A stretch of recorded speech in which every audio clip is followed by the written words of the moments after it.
Hello, বিসমিল্লাহির রহমানির রহিম। চা বানাতে আসলাম। ভাবলাম মেয়ে ঘুমাইছে, ছেলে আর মা মিলে দুজন নাস্তা করি চা দিয়ে। যেই ভাবা সেই কাজ, চা বানাতে চলে আসলাম।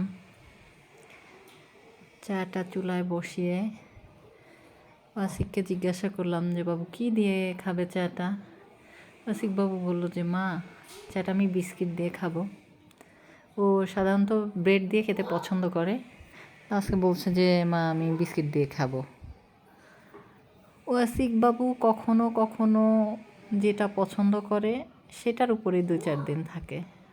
যখন তার যেটা ভাল লাগে সেটাই খেতে পছন্দ করে, পরে আর পছন্দ করে না। তো চাটা হয়ে গেছে, এখন আমি চাটা দুধ টুধ মিশাবো এখন চায়ের মধ্যে। তো চাটা রেডি করতেছি।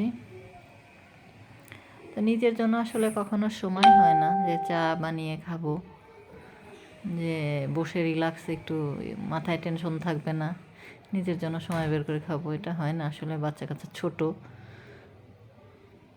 তো আজকে তুলতুল বুড়ি ঘুমাচ্ছে, ভাবলাম দেখি চা বানাই।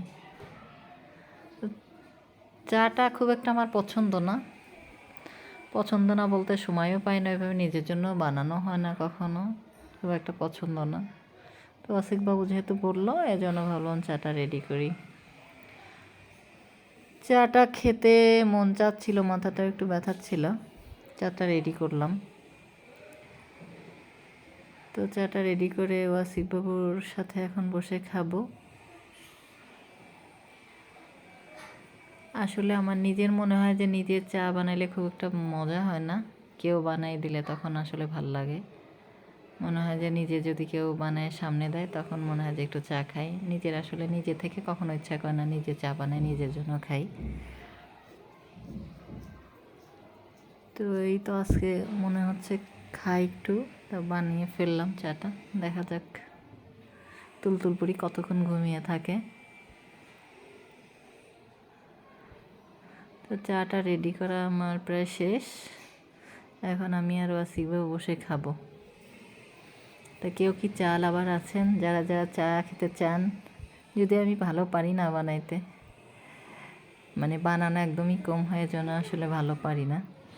নিজের জন্য যেমন পারি ওরকমই বানাচ্ছি আসলে। তো এখন চা নিয়ে যাব ওয়াসিকবাবুর সামনে, ওয়াসিকবাবু খাবে। আমি আবার একটু চাতে একটু মিষ্টি বেশি খাই সবসময়, চিনি না হলে আমার ভাল লাগে না। কারো বাসায় গেলে চা খেতে দিলে আমি নিজে আবার একটু বেশি করে চিনি নিয়ে নিই, এটা আমার বদ অভ্যাস বলতে পারেন। এই তো চাটা রেডি হয়ে গেছে, এখন বিস্কুটও রেডি করে রাখছি এখানে। ওয়াসিকবাবু বিস্কিট দিয়ে খেতে চাইছে আজকে চাটা।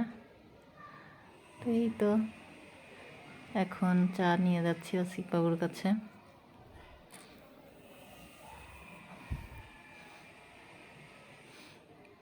মনে হচ্ছিল যে চাতে আসলে দুধটা একটু কম হয়েছে কিনা বুঝতে পারতেছিলাম না। ওয়াসিকবাবুকে জিজ্ঞাসা করলাম যে ওয়াসিকবাবু চাটা কেমন হয়েছে। সে বলতেছে মা চাটা অনেক মজা হয়েছে।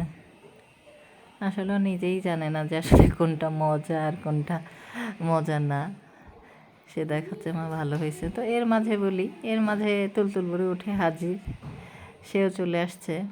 মা চা দাও চা দাও, এটা বলতে, সে বলে মা মুড়ি খাবো। এই তো চা খাওয়া শেষ, কমপ্লিট।